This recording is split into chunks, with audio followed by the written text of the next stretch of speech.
ዘማሪ ገብረ ዮሐንስ ገብረ ጻዲቅ ጣፋጭ ውዳሴ መጽናናበሽ። የተወለደው በትግራይ ክልል ሰንቃጣ ተብሎ በሚጠራው አካባቢ ነው። እስከ 5ኛ ክፍል አስመራ አብርሃ ባህታ አይነ ስውራን ትምህርት ቤት ተምሯል። የደርግ ስርዓት ሲያበቃ ወደ አዲስ አበባ በመምጣት በሰበታ መርሃ አይነ ስውራንና ሙሉጌታ ገሉ እስከ 8ኛ ክፍል ተከታትሏል። የሁለተኛ ደረጃ ትምህርቱን ሰበታ አጠቃላይ ሁለተኛ ደረጃ ትምህርት ቤት አጠናቋል። ለበርካታ ዓመታት በቤተ ክርስቲያን ውስጥ እየዘመረ ራሱን ይረዳ ነበር። ከ2011 ዓ.ም በኋላ የመዝሙር ካሴት በመስራት ሕይወቱን ለወጠ። ዘማሪ ገብረ ዮሐንስ ገብረ ጻዲቅ ምስጋና ተማርኳል ልባችን በወዳሴ። ሁላችንም ብዙ ነገር የምንቀምሰው ከትምህርት እንደሆነ ይታመናል። የሁለተኛ ደረጃ ተማሪ ያለው ትልቅ ድምፃዊ ይሆናሉ ከሚባሉት የትምህርት ቤት የሙዚቃ ክበብ ተሳታፊዎች መካከል አንዱ እንደነበረ ያስታውሳል።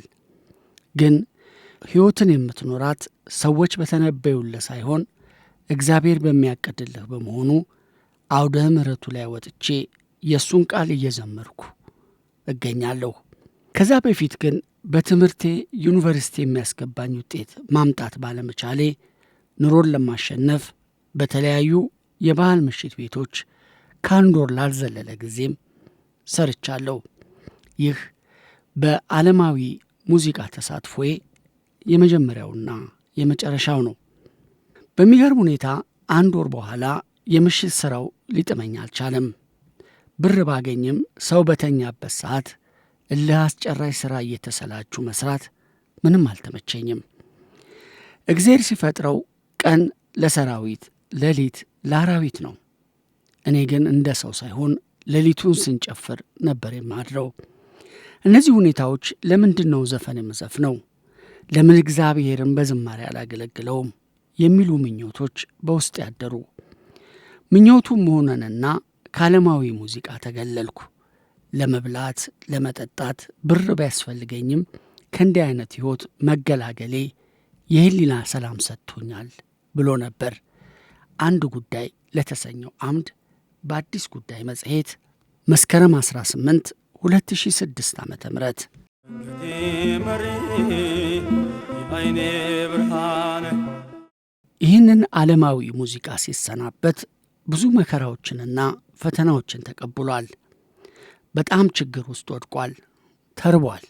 ግን ወዲያው ያሰበው ነገር ቢኖር ወደ እግዚአብሔር ደጃፍ ለመቅረብ ማድረግ ያለበትን ማድረግ ነበረ። ከህሊናው ጋር ተማከረ።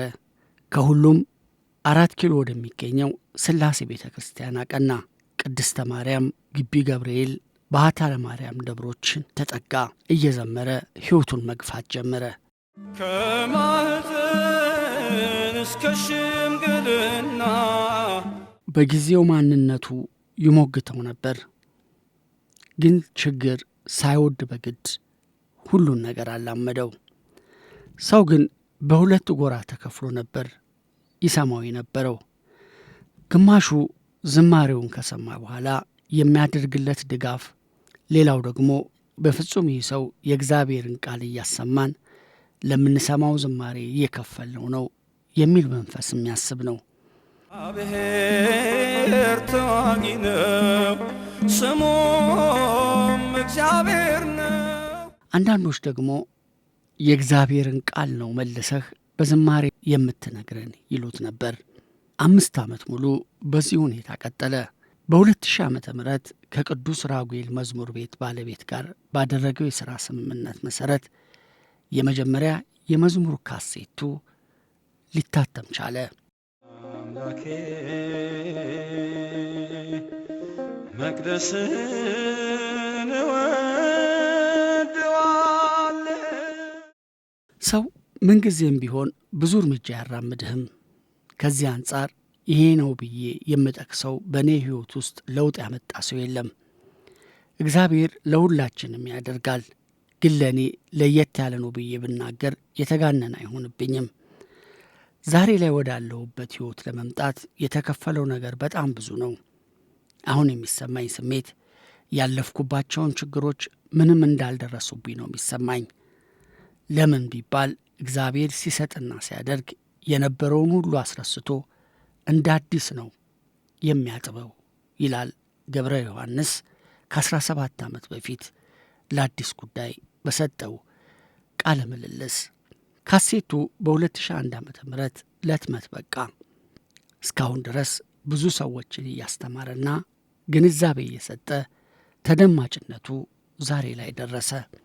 ናታኔም የተሰኘው አልበም ናታኔም ነኝ በአገልግሎቴ አይከፋኝም ታናሽነቴ። ናታኔም ያለበትን ምክንያት ገብረ ዮሐንስ ሲጠቅስ የቀደመው ማንነቱን እንዳይረሳ በሚል ናታኔም በሚል የአልበሙን መጠሪያ እንደሰየመው ይናገራል። ናታኔም ማለት የቤተ ክርስቲያን ታናሽ አገልጋይ ማለት ነው። እሱም የተነሳው ከትንሽ ስፍራ ስለነበር የወደቁትን የሚያነሳ የተረሱትን የሚያስታውስና የተዋረዱትን እንደሚያከብር ለማሳየት ዝማሬውን የአልበሙ መጠሪያ ያደረገው። ካንተ በር ተስፋ አድርጌ ስዘምር በ2005 ዓ.ም የአብይ ጾምን ምክንያት በማድረግ አንድ ተመስጦ ውስጥ የሚከት የንስሐ መዝሙር ሰርቷል። ከዛም በኋላ በጣም ጥሩ መዝሙሮችን አበርክቷል። ሕይወቱ ተለውጧል። ትዳር መስርቷል። ልጆች አፍርቷል። ትናንት የነበረበት ሁኔታ ዛሬ በቤተሰብ በሕይወት ተከሽኗል። ገብረ ዮሐንስ አይነ ስውር ነው። አይነ ስውር ባትሆን ኖሮ ከዚህ የተሻለ ሕይወት ይኖር ነበር ወይ ተብሎም ተጠይቆ ነበር። በእርግጥ አይነ ስውር ሰው በመሆኔ ደስታ አይሰማኝም። በዓለም ውስጥ ያለ ሰው በሙሉ አሉታዊ የሆነ ነገር አይፈልግም። አሁን ባለኝ ቁመናና ቁንጅና ማየት ብችል በጣም ደስ ይለኛል። ግን ምንድን ነው እግዚአብሔር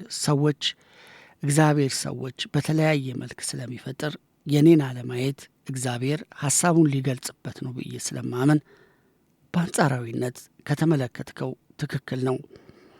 አልፎ አልፎ ሥጋ ስለለበስኩ ቢከፋኝም የአምላክ ታምራትን ሳውቅ ያለማየቴ ኑሬን ወደ ኋላ ያስቀረው አይመስለኝም። አብዮ ነፍሴ ለእግዚአብሔር። አንድ የሚገባኝ እውነት አለ። መጽሐፉ ምን ይላል መሰለህ? በኃጥአን ድንኳን ጮማ ከመቁረጥ ይልቅ በእግዚአብሔር ቤት መጣል ይሻለኛል ብሏል ዳዊት። ወደ እግዚአብሔር ቤት መምጣት የተትረፈረፈ ነገር ባይኖርም እንኳን አመንክም አላመንክም አይርብህም። ጥሩ ኑሮ ትኖራለህ። ከእግዚአብሔር ጋር መጣበቅ ትልቅ ደስታ ይሰጣል። ሁለተኛ እግዚአብሔር የነፍስ ብቻ ሳይሆን የሥጋም ጭምር ይሰጣል። እግዚአብሔር አንድ ጊዜ ተናገረው። ገብረ ዮሐንስ በክራር ነው የሚዘምረው። ከክራር ጋር የተዋወቀው በልጅነቱ ነው። አስመራ ክራርን የማይጫወት ማግኘት የማይታሰብ ነበር። በዚህ ምክንያት ዛሬ ድረስ ክራር እየመታ ዜማ ያወጣል። ከግጥም ጋር እንኳን ወዳጅነት የለውም። ባይሆን ዜማ መፍጠር ይሳካለታል፣ እሱም ይሳካልኛል ይላል። ገብረ ዮሐንስ ስመጥሩ የኢትዮጵያ ኦርቶዶክስ ተዋሕዶ ቤተ ክርስቲያን ዘማሪ ነው። በጣም በርካታ ኦርቶዶክሳዊ መዝሙሮችን ለኦርቶዶክስ እምነት ተከታዮች አቅርቧል። የአብይ ጾምን በማስመልከትም በርካታ የንስሐ መዝሙሮችን ዘምሯል። ይህን ያህል ትሕትና፣ ይህን ያህል ትዕግስት